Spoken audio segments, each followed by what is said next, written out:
자, 말로만 하면 어렵죠? 실제로 한번 해보겠습니다. 오케이판 사이트에서 입찰 내역 공고로 오셔서 간이중심제로 필터를 하시면 됩니다. IBK 하남데이터센터 신축전기공사 공고로 들어오셔서 분석판을 클릭을 해주세요. 그러면 제가 말씀드린 평균 사정률 그리고 예가 산출률 두 가지를 가지고 입찰 금액도 뽑고 가격 심사 만점 구간도 뽑아보고 내역서까지 자동 생성할 수 있는 이런 시뮬레이터가 열립니다. 사용 방법은요 간단해요. 여기 평균 사정률 넣으시고 예가 산출률 넣으시고 이렇게 두 가지만 하시면 끝. 쉽죠? 제가 한번 값을 넣어 보겠습니다. 제가 예시를 위해서 보여드리는 거니까 분석하실 때 이 값은 참고하지 마세요. 아무 값이나 넣는 겁니다. 자, 저는 평균 사정률을 100.3333으로 한번 예측을 해보겠습니다. 그러면 평균 사정률을 이렇게 넣으시고 결정을 누르시면 대 두 가지가 출력이 돼요. 평균 사정률을 넣었을 때 내역서 단가가 평균적으로 얼마로 작성되는지와 이 평균 사정률을 넣었을 때의 예상 균형 가격이 나옵니다. 이 균형 가격이 중요한 거죠. 결정을 눌러보겠습니다. 평균적으로 업체들이 100.3333이라는 사정률로 들어왔다면 이때 균형 가격은 171억 3311만 3323원이 되는 겁니다. 기초 대비로는 79.1577% 이렇게 되는 거죠. 지금 이 내용이 어려우신 분들은 이 주황색은 신경 안 쓰셔도 돼요. 그냥 평균 사정률이 직전 공고가 100%로 나왔습니다. 그러면 이번 공고는 몇 프로 나올지를 결정하셔서 이 평균 사정률에 넣기만 하시면 돼요. 두 번째로 제가 뭘 해야 된다고 말씀드렸죠? 예전 가격. 예전 가격은 우측에 보시면 스텝 2에 사정률이라는 란에 넣으시면 됩니다. 저는 예가 산출률이 마이너스 0.285로 예측을 해보겠습니다. 평균 사정률을 100.3333으로 예측을 했고 예가는 마이너스 0.285로 나올 거라고 예상을 했다면 나의 입찰 금액은 170억 4513만 4062원이 됩니다. 기초 대비로는 78.7512%에 해당하는 금액입니다. 자, 여기까지 따라오셨으면 다 한 겁니다. 다 나왔죠. 균형 가격 나왔고 나의 입찰 금액 나왔고 내 예상 점수는 59.988점 60점이 안 되죠. 60점이 안 되면 어떻게 되나요? 떨어지나요? 낙찰이 되나요?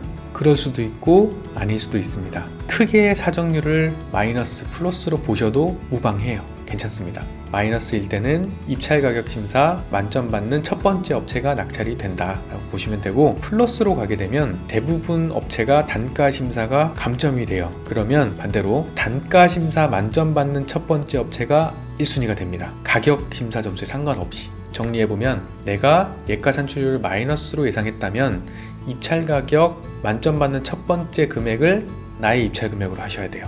플러스로 예상하셨다면 가격이랑 상관없이 단가 심사 만점 받는 첫 번째 지점에 해당하는 입찰 금액을 쓰셔야 됩니다. 자, 그러면 다시 분석판으로 와보겠습니다. 그 금액이 뭔데요? 저는 마이너스를 예상했죠. 그러면 이거를 곧대로 쓰면 나는 평균 사정률과 예가 산출률 두 가지를 모두 맞췄음에도 불구하고 떨어집니다. 왜요? 가격이 감점됐기 때문에. 마이너스 사정률을 예상했다면 60점 맞는 금액을 쓰셔야 돼요. 자, 그 금액이 뭡니까? 알려드립니다. 요 금액이에요. 만점 투찰 금액. 나의 투찰 금액이 아니라 마이너스 사정률에서는 이 금액으로 쓰셔야 돼요. 171억 1494만 8900원부터 입찰 금액이 60점이 나오는 겁니다. 그러면 이 상태에서 내역서 생성을 하시면 내가 쓴 170억 이 투찰 금액으로 그대로 내역 생성이 되기 때문에 마이너스 예가일 때는 이렇게 하시면 안 되고 이 171억에 해당하는 단가율을 찾아주셔야 됩니다. 한번 찾아보겠습니다. 조금씩 올리시면서 이 해당되는 금액이 나올 때까지 진행을 해보겠습니다. 이 금액보다 높아야 돼요. 그렇죠. 낮으면 감점되니까. 그러니까 내역서를 83.78618% 이상으로 작성하면 입찰 가격 점수 60점이 나오는 금액을 뽑을 수가 있다는 얘기입니다. 자, 그래서 마이너스 예가를 예상하셨을 때는 이 만점 투찰 금액이 넘는 금액대를 찾으셔서 내역서 생성까지 가시면 되는데 찾는 방법은 기존에 내가 분석했던 평균 사정률과 예가 산출률을 건드리지 말고 입찰 단가율만 높이면서 금액을 찾아가시면 됩니다. 여기까지 되셨다면 내역서 생성을 클릭하셔서 이 금액에 해당되는 내역서를 생성하시면 됩니다. 반대 경우도 한번 가볼게요. 0.285 플러스 예가를 예상한 겁니다. 이렇게 예상을 한다면 나의 입찰 금액은 171억 2659만 원이 되죠.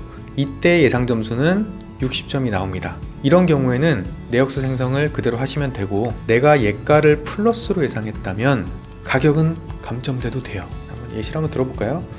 자, 예가가 굉장히 높게 나와서 1.2855가 나왔다고 해볼게요. 그러면 이 상태에서는 감점 나올 겁니다. 계산을 해볼게요. 나의 투자 금액이 172억 6,930만원까지 올라갔습니다. 굉장히 높게 올라갔기 때문에 가격 심사 만점 구간을 지나친 거예요. 그래서 감점이 꽤 많이 됩니다. 0.024점이 감점이 되는데 괜찮아요. 단가 심사만 만점 맞으면 됩니다. 플러스 예가에서는. 그래서 요거를 그냥 무시하고 단가 심사 만점이 나올 겁니다. 이걸 정확하게 평균 사정률과 예가 산출을 맞췄다면 이 상태에서는 그대로 내역 생성으로 가시면 됩니다.